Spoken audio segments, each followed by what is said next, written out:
It's time for episode 2, Back to Basics. Pulling out one of the old college texts today because today we're going to talk about one thing that everyone knows everything about and that everyone knows nothing about, and that's color. Primarily color theory. Now, I'm not going to go too deep into terminology that we might not necessarily be fully applying to miniature painting because, there's a lot when it comes to color theory. However, we're going to go over some of the basic things, especially when it comes to mixing your own colors, finding out what to pair on your miniature, as well as what you actually should start out with for whatever effect you're looking for. So let's get into it. So for this video, I'm expecting you guys to have a little bit of understanding or just basic terminology known about colors and color theory.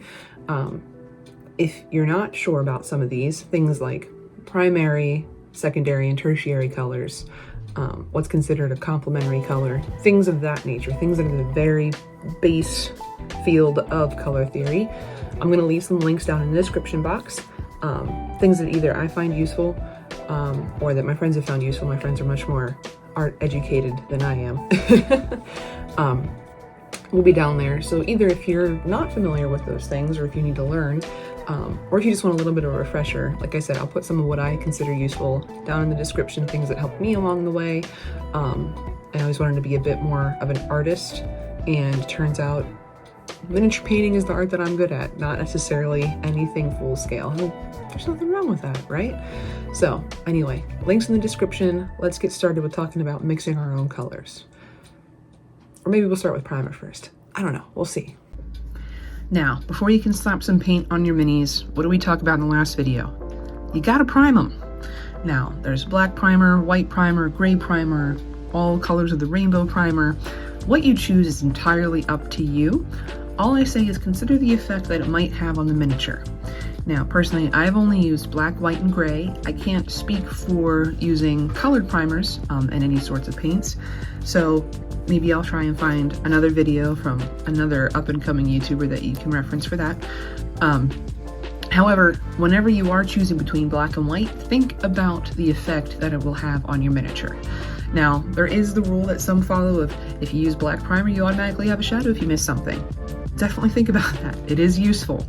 But what I'm going to refer to is essentially the effect on the color that it's going to have. So I have two little Warhammer dudes here. One was primed with black, one was primed with white. Now, I gestured them oppositely. White prime, black prime. Ignore the terrain base being unfinished on one, otherwise the actual paint for the miniature is completed. And you can see just essentially the effect that it has. Both have the same washes and the same colors on. Now, the darker has a heavier feel to it. The white has a brightness to it. And for this, essentially what happened is I only had white primer left when I primed this guy. So that's the effect you have. So that's something to think about too. How you want your colors to pop and what kind of feel you want your miniature to have. Do you want to have a bit more of that grungy, not unfinished paint, but unfinished feel to it, been around the block, or do you want to have a bit of brightness to it? And eventually I'll finish these guys, don't worry. Now, it's also, let's see if I can find one here. This guy is a primarily white mini, right? He's a white werewolf. I still primed him in black. Reason being, it gives me an easy depth to the color because you're working with just white and just black. Sort of, we'll get into that later too. And it makes it so that whenever you go to shade, it doesn't end up brown if you're using any of those like quick wash shades. Now, of course, if you are trying to paint something white or something black, you're gonna have other colors that come into play there. For example, if you're trying to do black cloth or white cloth, you don't wanna use just black and white. They're your colors that are on the pure ends of the spectrum. They affect your tint and your shadow. So obviously you're gonna want to little bit things in there, and that's when you'd want to come into play with whether you'd want warm or cool colors. For instance, on white fabric, you might want to use some warmer colors so it has a softer feel.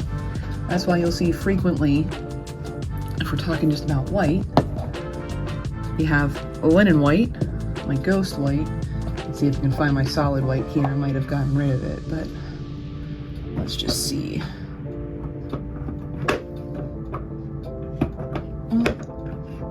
Maybe not.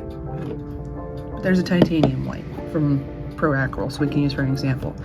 So our ghost white is still a white, and our linen white is still a white, but obviously they have two different tonal feels versus just solid white.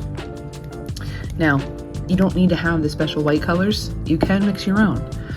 I will say be careful whenever you're mixing different brands, just because the pigmentation factor may be a little bit different.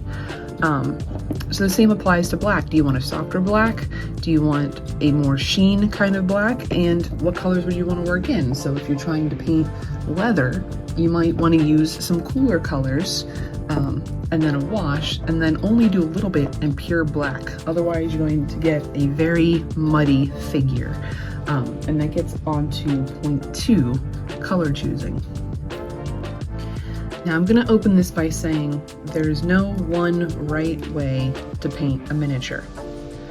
Now, there are some options you can take when trying to paint a miniature. See, and even just light affects color. That's something you have to think about. So if I'm working under this light while I'm painting, I mean, you can see how much it makes things pop, and sometimes it gets muddy on the video, not necessarily in real life, but you know, we're working with the cameras we got here. However, you should also think about your gaming space. How much light is it receiving?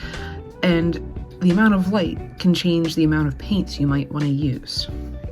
Now, let's turn this off just because it's a little harsh. So, for instance, let's revisit our Warhammer guy for one last time.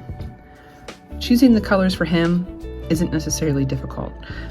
If you want to paint it accurately, you have all your colors referenced on the box, on the text, everything like that. You don't have to come up with something on your own. If you are someone who wants to paint them up a little different, I mean, you see all the Hello Kitty and My Little Pony Warhammer figures, which I think are great. There's a couple rules that you might want to take into effect, such as 60, 30, 10. I'll go over that there a little bit.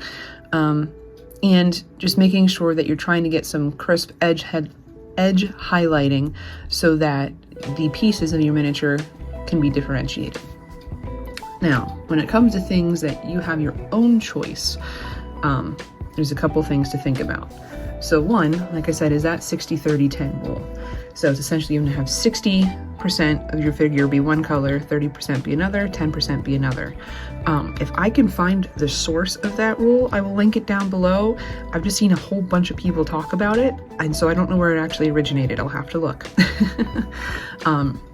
So again, I'll leave the citations below if I find them. So one time where maybe I probably should have followed that rule, as you see our Jin back here. This is one of the first minis I painted because I thought he looked cool, and then I found him on sale. And unfortunately I ruined him with a gloss varnish, but it is what it is.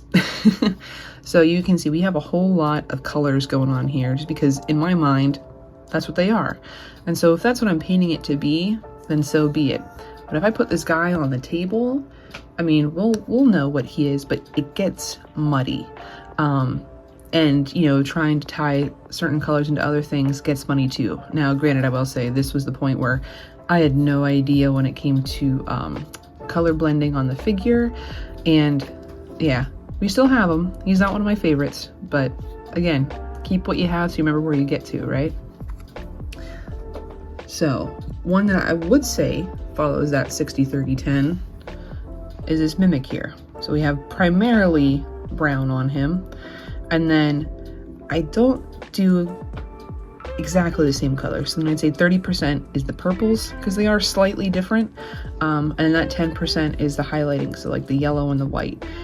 And it works out okay. You know, you see it on the table, you can tell what it is. It doesn't look, your eyes don't have trouble differentiating each piece from each piece, and that's kind of what it breaks down to. So one of them that didn't follow the rule, and I think it works out fine, is this pack mule here. So I wanted, you know, each package to be a different color, and that's fine because they are physically separated enough on the model.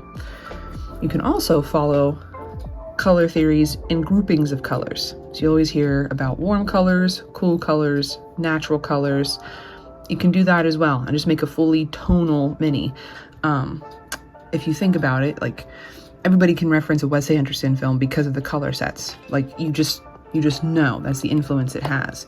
So you can think about that for your miniatures too. You can have a color grouping that works together, and there are numerous places online where you can look at palettes and things like that of colors that set well together.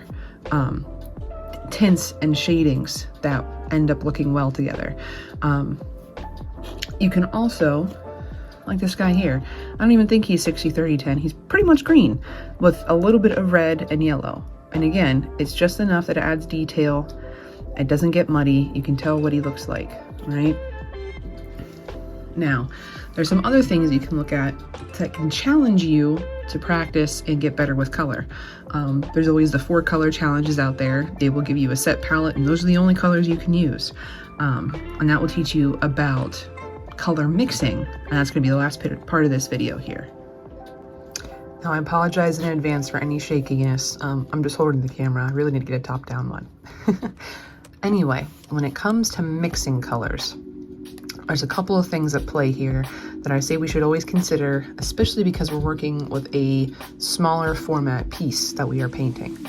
Now, when it comes to miniatures, a lot of people agree you want to focus on saturation. You want to have an intense color. Once you start muting your colors, it makes them a little less readable once they're on the table. Now, one way you can make sure that your colors pop and they're a bit bold, again, is we got our red primary, yellow primary, blue primary down here, green, orange, and purple secondaries, and then you're getting into your tertiaries going around, okay? Now, if you want to darken a color, instead of adding black, because the black will create a shade, add the appropriate next primary. So if you have a red and you want to darken it, add a blue and it'll take you through the range. If you want to make it brighter, add a yellow and it'll warmen the color. Now, I can't give you definitive on how it will look, especially because I don't know what paints you're using. And keep in mind the different shadings. I mean, we've seen it. Army Painter, Citadel, they offer an enormous range of colors. So they make it so you don't have to mix your own. But I always suggest giving it a shot. I think it helps you learn as a painter. So try and get a pure color, one that isn't, a preset mix. So like I'll say, let's see here. Let's just grab some of our reds.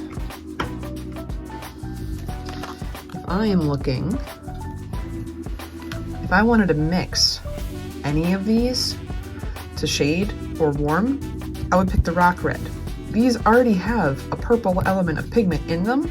I mean, even the rock red, you feel has a bit of a yellow pigment to it, but it's a bit more just straight red than these two colors. So that's what I will say to keep in mind if you are mixing from the large range of value and color that these corporations provide us. Again, just a straight pigment. Now, if you wanted to have a tint or a shade, that is when you would add the white or the black. However, like I said, just be careful. It can soften what you're working with versus using an entirely separate mixed color. And you guys can look through just, if you're browsing other miniature painters, over on Instagram or something, you can kind of see that value. And you'll also see, just between edge highlighting, if they don't lighten or darken the paint, if they use a completely separate color, it certainly makes it pop more and stand out on the table. As long as you're applying those color rules to make sure it fits in the color grouping that you're going for, you're going to end up with an excellent mini the whole time. So that is all I've got for today, based around, again, very simple color theory that we can apply to miniature painting. If I run into any comments or questions that could further develop into a second video, down in the comments, I will do that. Again, I'm not a professional. I'm not either licensed artist. I'm not an educated artist. I'm fully self-taught. I took 1 or 2 classes here and there just because it was something that interested me, not necessarily something I'm a professional about. But these are just the little things that help me on my way. And obviously, you can tell by looking at my minis, I'm not a full-time miniature artist. I'm not doing an immense amount of commission work. I'm not making my livelihood off of this. And I have a lot to learn. But these are the things that help me as an amateur understand color a little bit better and apply them to what I'm working with, just from where we started out to where we are now. And it's only been, what, a year and a half, 2 years? We're doing pretty okay, I think. Don't compare yourselves. Comparison is the thief of joy. Compare yourself to yourself, but not other people. It's not worth it. There's the life lesson for this episode. If you guys have any comments or concerns, drop them in the comment section below. Leave a like if you enjoyed the video. Subscribe if you want to come back for more. And as always, take care.